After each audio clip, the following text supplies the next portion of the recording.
Breaking news, VFAR at mga mangingisdang Pilipino at Philippine Coast Guard naglatag umano ng isang tracking device para akitin ang mga isda sa West Philippine Sea. Samantala China, muli na naman hinaras umano ang mga mangingisdang Pilipino. Ito ang atin tututukan ngayong araw na ito. Saglit lang ito mga kababayan, kaya humanap na ng pwesto. Tara na, umpisahan na natin ito.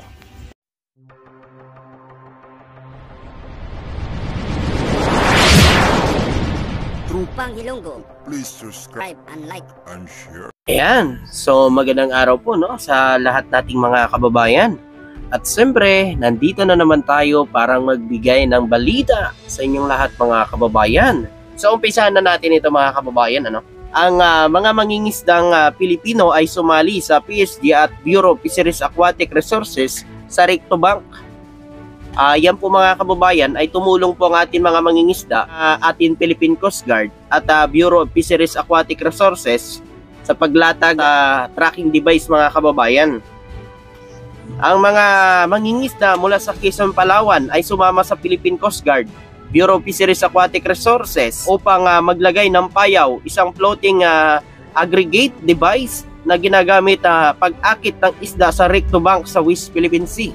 Bagong device na ito mga kababayan ay nangaakit sa mga isda, para naman po matulungan itong ating mga mangingisdang Pilipino, para mga kababayan ay tumas din ang huli ng ating mga mangingisda. Kasi mga kababayan, alam naman natin itong mga mangingisda natin mga kababayan ay talagang malalayo po yan nanggagaling, pupunta po dyan sa may West Philippine Sea. Alam niyo po mga kababayan, siyempre mga kababayan, sa mga malalapit na lugar, kunti na lang talaga ang nahuhuli nilang isda. So dyan kasi sa West Philippine Sea, napakasagana po ang isda dyan sa West Philippine Sea. Kaya kahit malayo yan mga kababayan, ay dinadayo po yan ng ating mga mangingisdang Pilipino. Pero ayan naman mga kababayan, ay tuloy naman po ang pagbabantay ng ating Philippine Coast Guard, Bureau of Fisheries Aquatic Resources sa ating mga mangingisdang Pilipino dyan sa West Philippine Sea. Kasi mahirap na po mga kababayan Kapag wala ho kasi nagbabantay dyan, Philippine Coast Guard at Bureau of Fisheries Aquatic Resources, aasahan po natin yan mga kababayan, mamaya harasin sila ng mga barko ng China. Katulad po mga kababayan yung nangyari po noong January na meron nakuhang mga yaman dagat ang ating mga mangingisdang Pilipino sa Bao de Masilok. Pinabalik po yun ng China. Kasi daw, kanila daw yun. Pinabalik ng China dun sa tubig. Biruin mo yung kawalang hiyaan China. Teritoryo natin yun mga kababayan, ang Bao de Masilok. Pero inaangkin ng China na kanila daw yan teritoryo. Sakop kasi ng Ayungin yan. So ayon pa dito mga kababayan, kahapon ata mga kababayan, hinaras umano ng China Coast Guard ang mga mangingisdang Pilipino. Ayon dito mga kababayan, habang tumutulong sa Philippine Coast Guard na naglalatag ng mga tracking device na ito mga kababayan, pang-akit sa mga isda.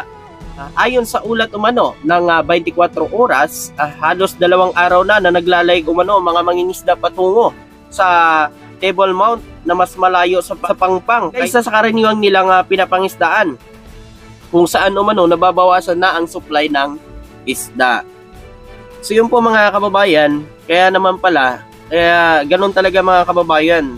Siyempre, kung saan sala na mas maraming mahuhuli, talagang pinupuntahan niya ng ating mga mangingisda. Ito na rin kasi, tayo din kasi mga kababayan, meron din kasi minsan mga kababayan natin talagang salahula, gumagamit ng mga illegal na hindi dapat ginagamit. Kaya nauubos ang ating mga yaman dagat. At ayon pa dito mga kababayan, isa din sa mga nagpapahina ngayon sa huli ng isda dito kasi alam naman natin, patuloy po ang isinasagawa ngayon ng mga barko ng China dyan sa West Philippine Sea.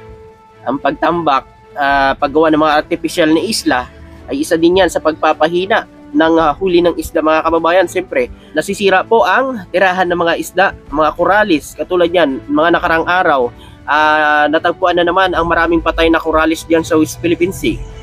So, alam naman natin, palagi dyan ang mga barko ng China. At hindi naman yan gagawin ng Pilipinas kasi wala naman tayong katulad ng China na pang dredging, So China lang meron yan.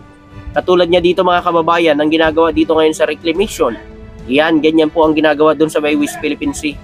So ganyan po ang ginagawa ngayon ng China. So yan po, sinabi po ng ating Philippine Coast Guard at Bureau of Fisheries Aquatic Resources na kanilang babantayan ang 10 payaw na inilagay umano ng mga mangingisda sa Rosso Reef sa Recto Bank. Ang Rosso Reef ay naging tradisyonal na lugar na pangisdaan para sa mga Pilipino. That's the reason why we strategically identify Rosso Reef as a priority to paid lying operation. Sabi umano ng Philippine Coast Guard spokesman for the West Philippine Sea, Commodore G. Tarilla. So yun po mga kababayan, poprotektahan po ng ating Philippine Coast Guard ang inilatag po ng ating mga mangingisdang Pilipino na tracking device para po dumami po ang huli ng ating mga mangingisdang Pilipino na isda dyan sa West Philippine Sea. So napakaganda ito mga kababayan kasi maprotektahan din ng ating Philippine Coast Guard ang ating mga mangingisda na nangingisda yan. Diba? So tataas ang huli yan ng ating mga mangingisda. At nakaraan nakaraang buwan, inanunsyo po mismo ng ating Bureau of Fisheries Aquatic Resources na tumaas ang huli ng ating mga mangingisda sa West Philippine Sea dahil sa patuloy sa tangkilik na pagbabantay nito sa ating karagatan dyan sa West Philippine Sea at lalo na sa ating mga mangingisdang Pilipino. Ayon pa dito mga kababayan, sinabi umano ng mangingisda na si Rodel Cabuena na napansin niya ang pagdami ng mga barko ng China sa Recto Bank. Ayon pa dito, kapag lumalapit umano, ay umuiwas lang ang mga mangingisdang Pilipino, lumalayo at sa patuloy na pakikipaglaban ng Pilipinas sa mga panghihimasok ng China sa exclusive economic zone ng bansa. May simpleng hiling ang mga maliliit na mangingisda tulad ni Cabuena at Pastira. Dasal namin ay walang mangyayaring sa amin na makarami ng huli, makauwi ng maganda para pang sa pamilya. We pray na sana walang mangyari sa amin na makahuli pa kami ng isda na makauwi kami ng ligtas para sometimes sa aming pamilya. So yan po ang panawagan ng ating at yan naman po ay tutugunan ng ating gobyerno dahil yan naman po ay inutos ng ating mahal na Pangulo na protektahan itong ating mga mangingisdang Pilipino na nangingisda dyan sa West Philippine Sea.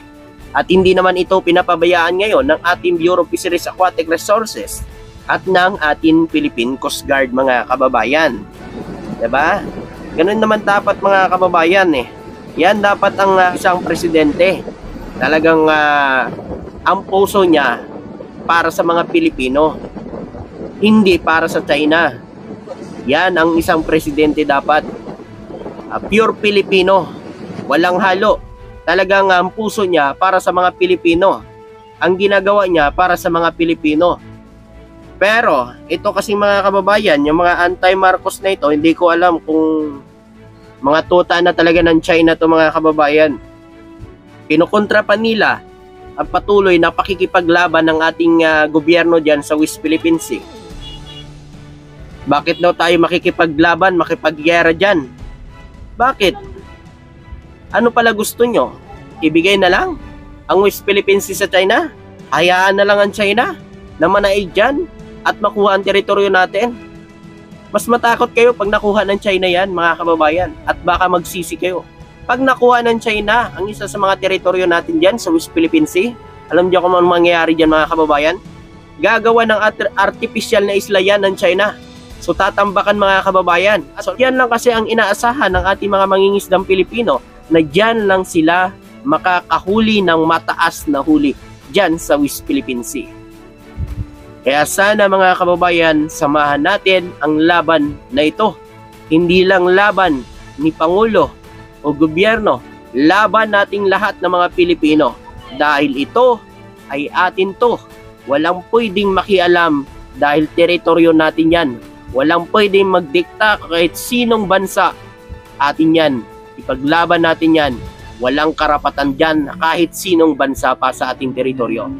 Yun lang po mga kababayan, pinagkasundo lang kasi. Baka kasi may kasunduan talaga itong mga kababayan, kaya ganito ang China. So yun po mga kababayan, ano ang masasabi at makukomento mo sa video na ito? Siyempre, huwag niyong kakalimutan i-share at i-like ang video na ito para lagi tayong updated sa mga latest video. Salamat!